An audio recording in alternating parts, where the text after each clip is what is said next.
आपका Aadhaar card, PAN card, credit card, bank detail, सरकारी bill व भुगतान कुछ भी नहीं है सुरक्षित। जी हाँ, आज की तारीख में आप यह मान नहीं सकते कि हमारा यह सब कार्य सुरक्षित है। बाज़ार में इन सब का डेटा आपको आसानी से मिल जाएगा। पैसा फेंको तमाशा देखो वाली बात है। और आपकी ज़िंदगी में डेटा माफिया ऐसी सेंध लगाते हैं आप सोच भी नहीं सकते। सब कार्ड आपकी जेब में ही शोभा बढ़ाने लायक रह जाते हैं। बैंक के खाते से देश के नागरिकों के दिन प्रतिदिन लाखों रुपए डेटा माफिया पार करवाने में लगे हुए हैं। आपकी व्यक्तिगत सभी जानकारियां बेची जा रही हैं।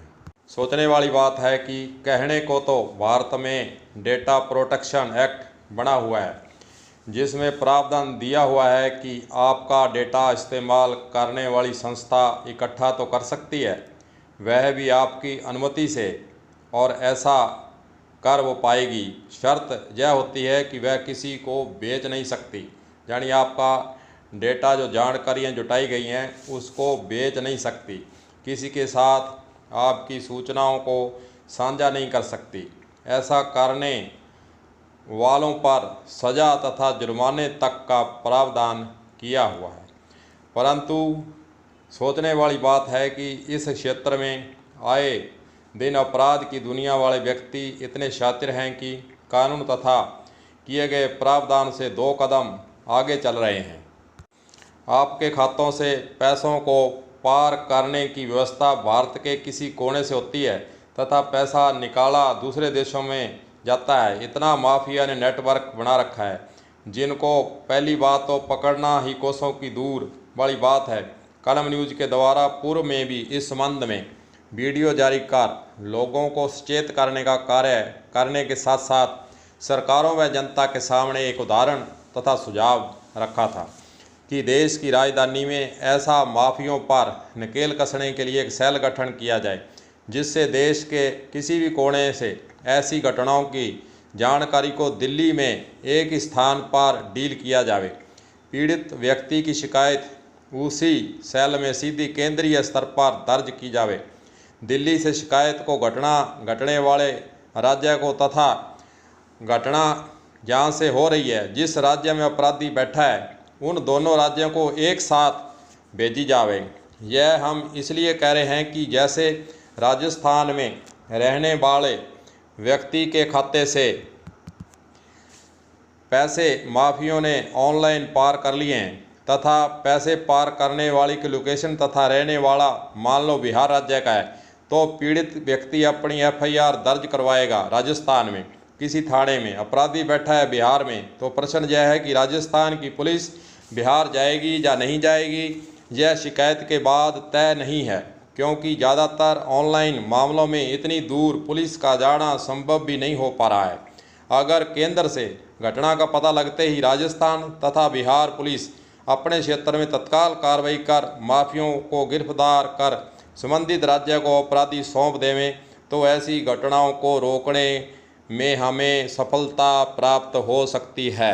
हमारे राज्य राजस्थान तथा हनुमानगढ़ जिले की हम बात करें तो ऐसे मामले सैकड़ों मील दूर ऑनलाइन ठगी के हो चुके हैं और हनुमानगढ़ या राजस्थान में ऐसी FIR सैकड़ों दर्ज हैं, परंतु उसका अगर हम परिणाम देखें और कार्रवाई देखें तो नतीजा शून्य है। पीड़ित व्यक्ति 2-4 बार थाने के चक्कर लगाकर चुप बैठ जाता है तथा अपराधी तक पुलिस पहुंचने में नाकाम साबित हो रही है। एक दिलचस्प पहलू की जानकारी आपको देना चाहते हैं कि झारखंड के गांव गिरिडीह, देवघर और जामताड़ा साइबर क्राइम के हब बने हुए हैं। ये तीनों गांव झारखंड राज्य के हैं।